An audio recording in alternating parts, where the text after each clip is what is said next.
great trust, faith, or confidence is a good place to begin.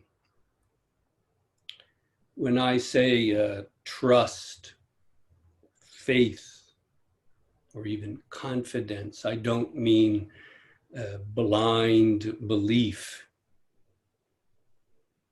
I'm talking about a trust that grows out of our experience.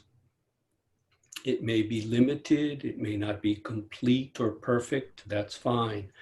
But based on the actual experience that we have by practicing properly and living a wholesome life, this trust, this confidence naturally grows. Again, not some blind belief or hope or even expectation, but firmly based in our experience. This trust in the practice naturally grows. You might say the universe starts silently smiling at itself, and you can see this.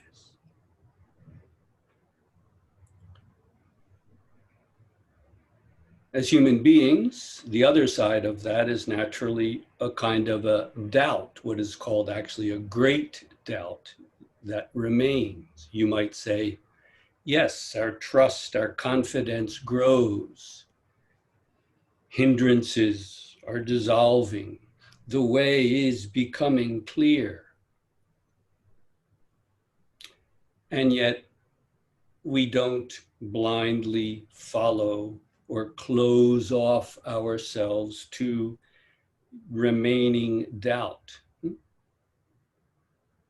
To put it very simply, what does remain as our confidence grows, our trust coming into accord with the practice, confirming the practice in our bones? Yes, yes. But does something remain? We must not be blind to that either. Does something remain? If it does, that's where we naturally apply ourselves. Please do beware of mind states, so-called Kensho experiences, illuminations, insights, glimpses, and so on. These things naturally happen if we are practicing correctly. All of a sudden, things fall into place, or maybe that doubt completely disappears. These are valuable experiences on the way, but we must be careful not to mistake them for the way itself.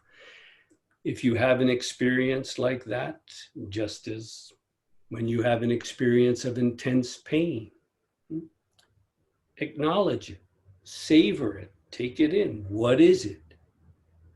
Taste it fully, know it from inside, and then continue on, continue on. What is the real point of Buddhist, Zen Buddhist practice? To put it very simply, the self-delusion, the delusion of self, comes naturally to its own end. This is the entrance of Buddhism and of Zen. The self-delusion, that is the delusion of a self, comes undone. It comes to its own end once and for all. This is the beginning, in a sense, of real practice. Practically speaking, for many of you now, having gone through perhaps 6 months of all kinds of extreme and extraordinary, very unusual experiences, demands being put on you, perhaps, limitations. You may have a sense of fatigue after this. It's quite natural. Huh? You may also have a renewed realization of this impermanence, as it's called in Buddhism. Oh, yeah, this is not just a Buddhist concept, is it? No, it's not. It's also spoken of, for example, as the one great matter of life and death, or birth and death. It's kind of hard not to have a glimpse of this in the present situation, isn't it? In a sense, it's a wonderful invitation to stop escaping, to stop running away from what is right here, always, right under our feet. To stop running and to settle into what is really here. When you really see through what this is, here, now, you won't go running off again looking for something. But to really see it through, oh yes, you kind of see it, but you don't. You get an idea when you read a book or listen to somebody speak, but then it's gone the next day. No, it's worthless. It's less than worthless. The self-delusion, that is the delusion of a self, that itself must be let go. It must come to its own end once and for all. This is the basis of Buddhism and of Zen practice. How do we actually do that?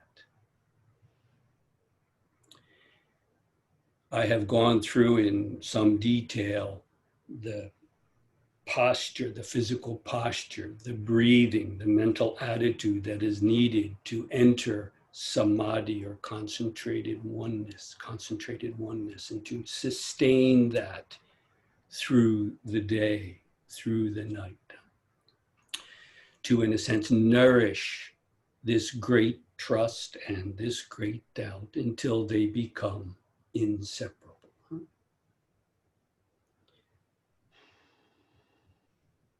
People like to have a roadmap. They like to know when to turn left at the great doubt and when to turn right for a little more faith or something. But I'm afraid it's not quite that kind of a thing. You already have the precious treasure. It's in your hands. But to realize it, not in your head or even in your so-called mind, in your bones. Otherwise, you know what happens. It's kind of clear, but then it's not. It's a symptom of the dis-ease, that's all. So, to give all of ourselves in the practice. How do we do that? Well, frankly, I would respond, how can you not do that? How can you not give all of yourself to this precious practice? If you open up and see what it really is, how can you not give all of yourself to it? You can't stand on the edge catching a glimpse. Have you ever really fallen in love? We say head over heels in love. Have you ever really fallen in love? Well, if you do, you have a very good sense of what Zen is, how it works. What happens when we really fall in love? Well, where's the separation between you and the one you love? Isn't that precisely what love is? That separation is gone. Isn't that what love is?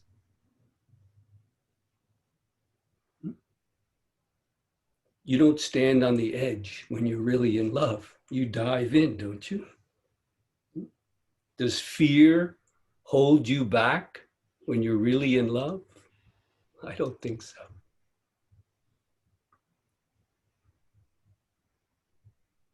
What remains when you're really in love? Huh? Everything? Nothing. The beloved? We can't stand on the edge and try to catch a glimpse. We must dive in. We must give all of ourselves. How do you do that? Well, practically speaking, the proper physical posture, breathing, the proper mental attitude, continuing it throughout the day and night. I've been speaking a lot recently about the need for the practice to be, for example, constant and complete. This weekend is a wonderful opportunity to confirm that in your own bones. But that's not quite giving all of ourselves. Giving all of ourselves is, in a sense, more basic than all of that. As important as the posture is, please learn it properly. The breath is very important, to know how to breathe properly. And of course, in a sense, most important, the mental attitude that we have. So that not only are we concentrating on something, whether it be the zazen itself, our breath, a koan, or whatever. Not just to concentrate on that, but to realize that it is concentrating on you. It is holding and sustaining you. Unless that concentration becomes that total and complete, it's very difficult to stop the mind from just constantly wavering. So by patiently, properly practicing over time, it becomes clear. Yes, it takes time, it takes patience, it takes discipline, that's right. But what becomes clear, if you're doing it properly and correctly, is that seamless concentration, so to speak, is not really something that we are developing. In the beginning, yes, it is. We need to bring ourselves back when our mind wanders. Yes, yes. But that's, in a sense, not yet zazen. Zazen is when the concentration is so total that we could say the universe is concentrating on itself. And when that disappears, you might say, there is nothing to concentrate on. And yet, that concentration freely turns to whatever is needed at the moment, seamlessly, without sticking to anything, especially to itself. So, in a sense, the most important point in the practice is to go from this literally self-practice, where we are bringing ourselves to the practice. Perhaps to some extent you realize you are fighting against yourself, your desires, your expectations, your hopes, and so on. But if you give all of yourself patiently, you start to see those hindrances, those obstacles are not a real problem. They're not a real problem. They cannot obstruct this, can they? They cannot get in the way of this.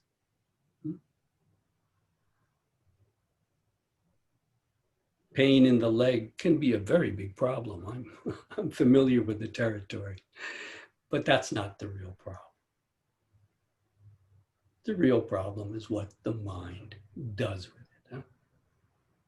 If we're practicing properly, nothing can really get in the way. Nothing. Even if something does arise, broken legs, or you can't practice in the way you're used to, that's just an opportunity to find a new way to practice. It's not a real hindrance or an obstacle. Nothing can really get in the way of the practice. If something can get in the way, see what you're doing wrong and correct it. This is where proper guidance by someone who has actually been through it is so precious. This is why we have a weekend retreat like this. It's a precious opportunity. Please make best use of it. Huh?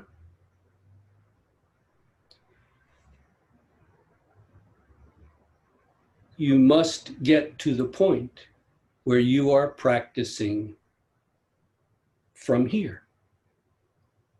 Not practicing in order to get somewhere, anywhere. But practicing from this. There's no other way. It's as simple as that. And yet the mind can make it very, very difficult. So there are methods, the sitting itself, the breathing, a koan as a way of anchoring yourself, so that your mind does not go into various digressions and ideas and concepts and so on.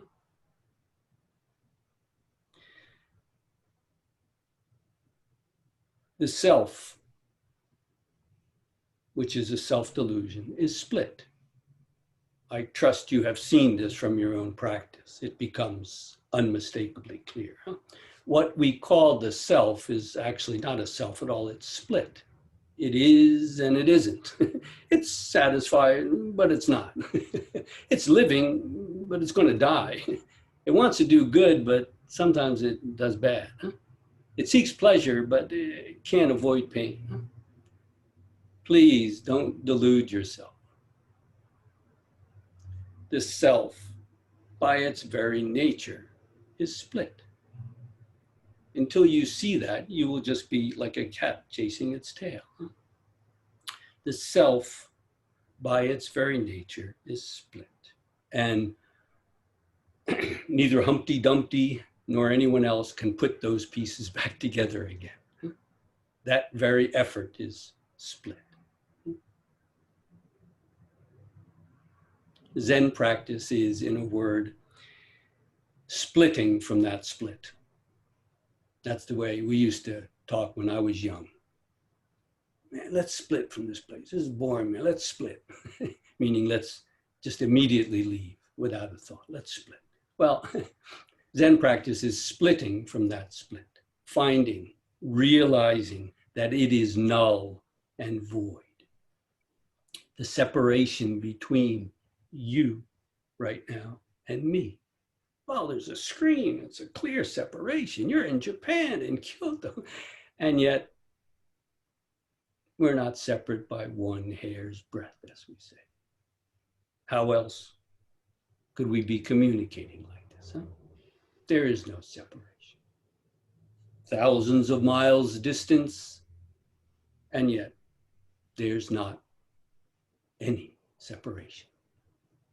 This must be confirmed in your bones.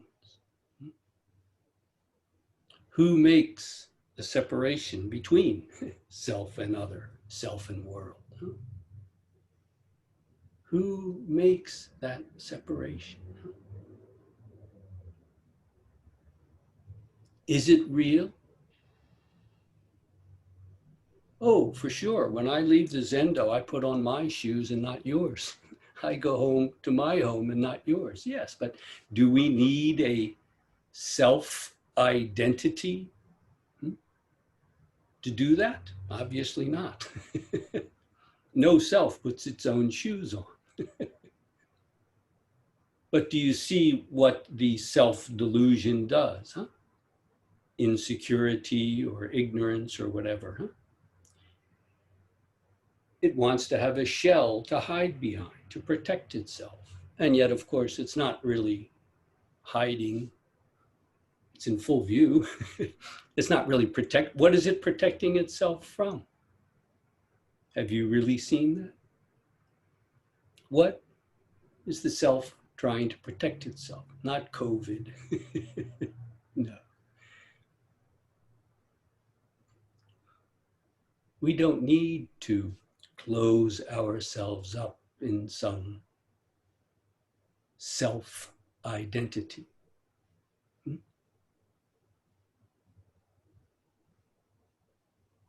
Zen has radical statements, as you know.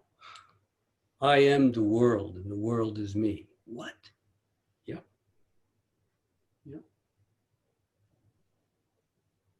Until you have recognized that in your very bones, your Zen practice will waver. It can't be helped. That separation must be undone. That is what we give ourselves to. That is why we give all of ourselves joyfully to the practice.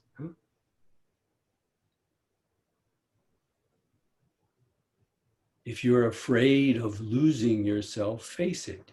You don't know what yourself is.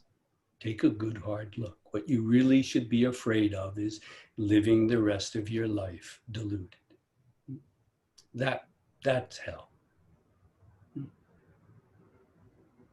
What is there to be afraid of? Living? Dying? No.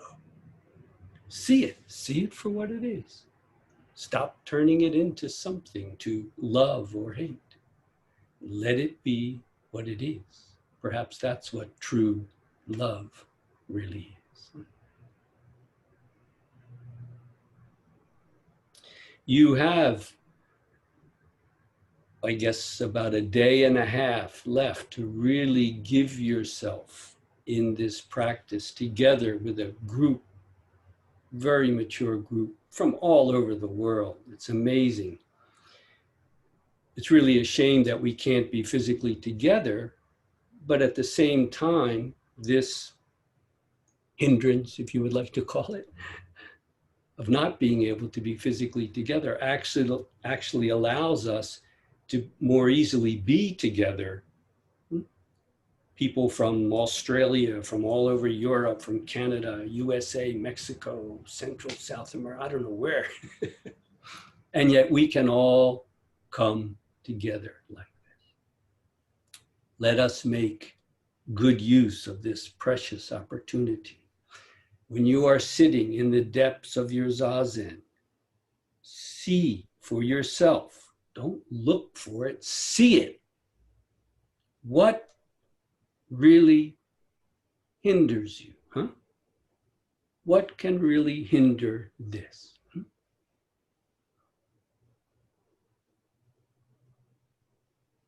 Where are you stuck? Where are you stuck? Where can you be stuck? Keep that single eye open. Where is the separation?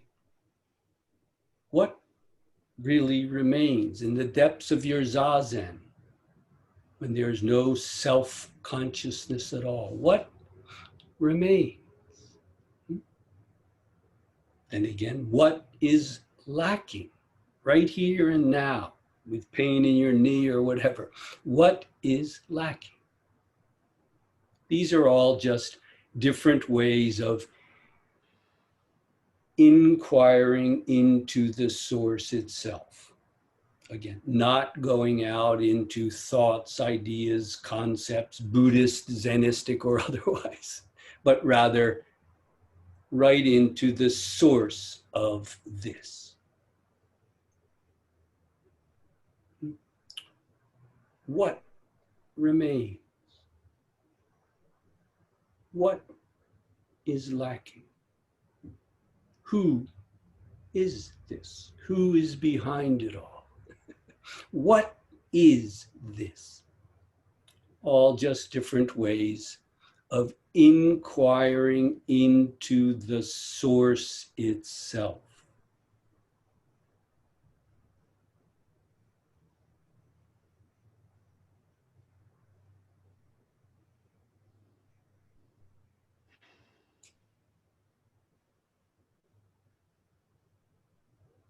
With each breath, giving yourself.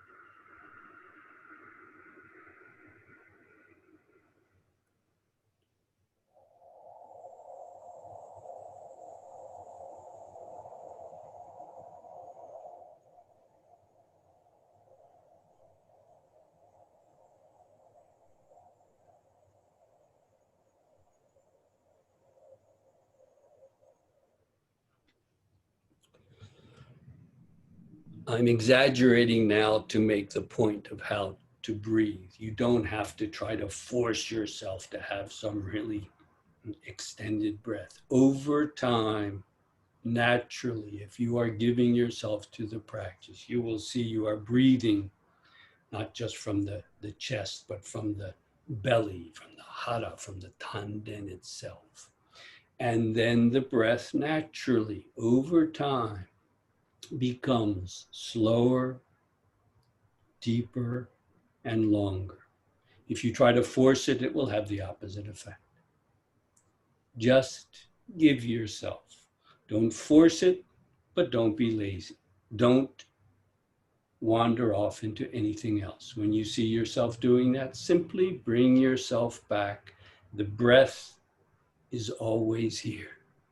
Not the thought of the breath, but the embodied breath itself. You already have it. You don't need to attain it.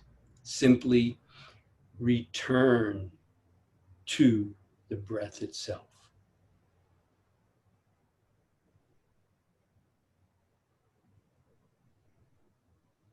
In this way, everything comes to be gathered into one. This is how we pursue the way until that one itself becomes, in a sense, solid, completely pliable. It can respond as needed, and yet there's no wavering. There's no going out seeking. There's no pulling things in through the senses, the five senses and the mind. It's completely settled. Again, the concentration that we have worked on and developed is found to be this. It's not really something that we manipulate, develop, increase, improve. Although on the way, it's very helpful to do that rather than wander off into thoughts about it. But when the concentration has matured, when it has fully settled, take a look. That concentration is what is. What is that concentration. Pursue that to the very end. You have everything you need. Use it well. Thank you, Jeff, for your talk, because always these talks are so incredibly inspiring, and I'm sure everybody feels that way. You started off by talking about faith, and I have a question on that, because sometimes realizing the sense of no self of the self being an illusion, sort of gets in the way with confidence in myself to do the right things. I'm not sure if that is a way of talking or thinking, or it's a point that I can raise in connection to the practice. But I would like to ask you if you could say something about that. It's a very good point because, as a matter of fact, on the path, we may find ourselves becoming lost in a very good way, but it may not be very pleasant for the ego self when it first feels lost.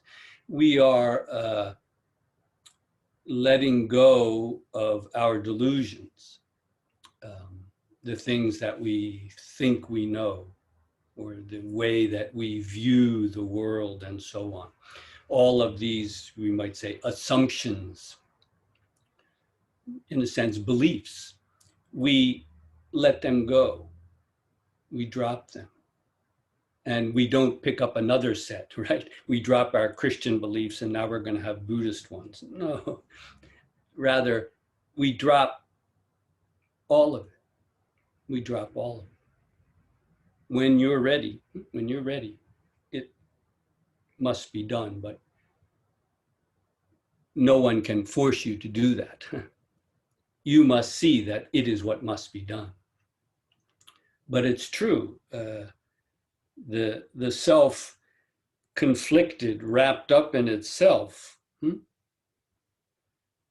when its security measures start to dissolve, this can be alarming, this can be disturbing, this can be troubling for the self holding on to itself, right? So I would simply say, keep your eye open. Don't be lazy. I know you are not. Don't rush it, but keep your eye open and see the way that you must go. When you drop the delusions, yes, it can be rather unsettling for a while. But I assure you, as that trust, this faith grows, that problem dissolves. You might say, but trust in what? Faith in what? That's precisely it. Not needing to have blind beliefs. Being able to let go of everything and say, I don't know, in a very good sense. In a very good sense. The world is now wide open. I don't know. I haven't turned one thing into an object of my intellect.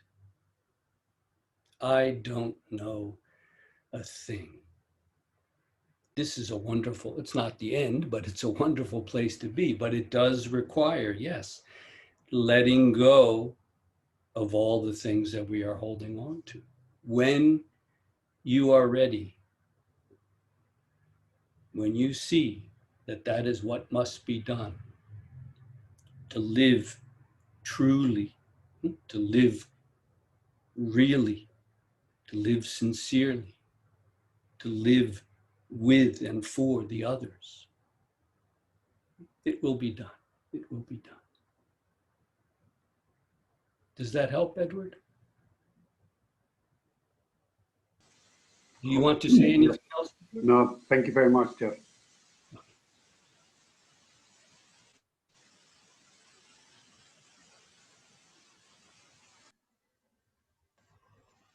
Thank you, Jeff, for your answer. I have a question also on trust itself, which comes up a lot for me. It's almost just clarifying maybe a little bit more what you've just said. It's what the trust is in, because often when I talk about trusting myself, but we're talking about letting go of the self. And so whether that trust is in almost an instinct that comes from deep within, which is what I feel is the sense of where I'm going. But it is scary, and it feels, I guess, and secure in a way, which is what you're talking about. A moment ago, if I understood you. But I guess maybe I need a little bit more reassurance that and confidence to go down that nervous path. I would urge you, Jenny, to see where that fear really comes from. What are you really afraid of? Living truly? I don't think so. Letting go of your delusions? All you need to let go of is your delusions. You don't have to give up your husband or your family or your friends or your career or your home.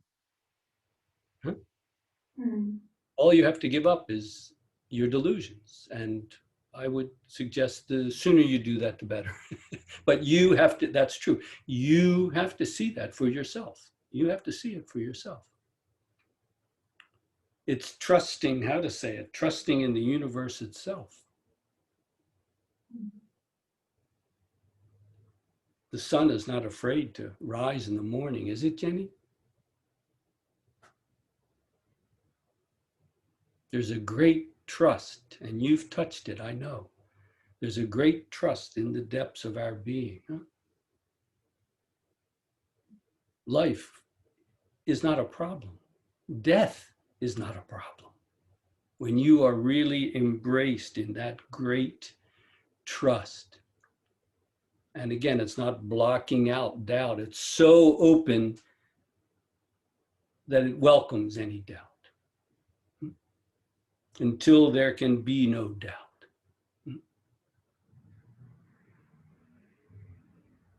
But you have to see this for yourself. And perhaps the best way at this point is to see clearly, what are you afraid of? Letting go of your delusions? Living truly? Consider well, Jenny. Would you like to say anything else? Only I think from listening to what you've just said, I think I can understand better for myself. Thank you. Confirm it in your bones. Huh? Thank you.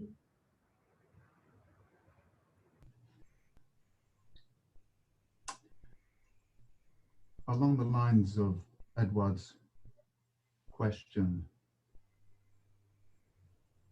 when I do sit down,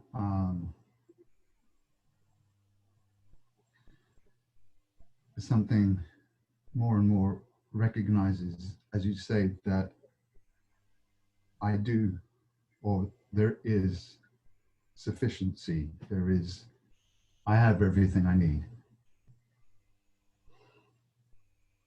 The second part of what you said at the end caught me. You have everything you need. Use it well. This question of using it well, or even how do I use this well, is the koan I'm bringing up here. Yeah. Who is it that then uses that well? Because the only reason that I've had some sense of that I have everything as I need is that I've let go of my stupid self. So what then uses what I find well? Brian, you ask that question every day, don't you? I know something of what you do in your work. Huh? You're working, you're helping others. Sometimes very deeply troubled situations, and you are working for others, doing what you can, aren't you? Aren't you? Yeah, it seems to happen. Things happen. Yeah. So what is the point of your question? Except that you must continue to see how you can best be of service to others. In a sense, that practice never ends. You follow? We must realize that, yes, this is enough. There's nowhere I need to get to. This is enough. But that's the beginning, you see. Then we go out, as you are doing, into the world where much is lacking. Many things are lacking for many people in many ways. People are suffering. What are we going to do? We're not going to solve all the problems of the world, but we will do what we can, all that.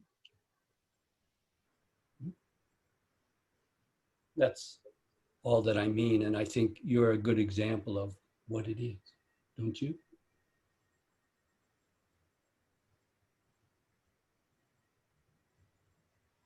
I guess there's a kind of confusion, but I think the confusion is okay because that's all part of the great Tao in a sense, and that there's room for that too.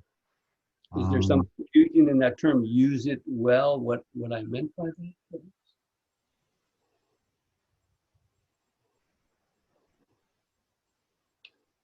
Sorry, are you asking me a question there? Yes, yes. Is your confusion around that expression, use it well? Yeah, that's what catches me, because there's almost like a then in this kind of letting go, and you know, I'm not even letting go, I'm not doing that, it's just seeing that everything is already there. This question of using seems to initially re-establish a duality between a self and that which it has, that everything it has that it needs. So maybe this is just like, I don't know, academic or something, and I need to just trust that it'll grow and happen, and it is happening. Keep your eye open when you're at work in the next week, okay? And I trust you will answer your own question. Yeah. Yeah, I mean, use it well. That's true. It maybe is not the best choice of words. It's now you use it well. No, but in your work, I'm sure that's what you're doing. Are you doing it perfectly? Probably not. I'm far from perfect myself. So I'm continually trying to look into my weak points, my blind spots, and there are plenty. That's also using it well, you see? How can I be of better service to others?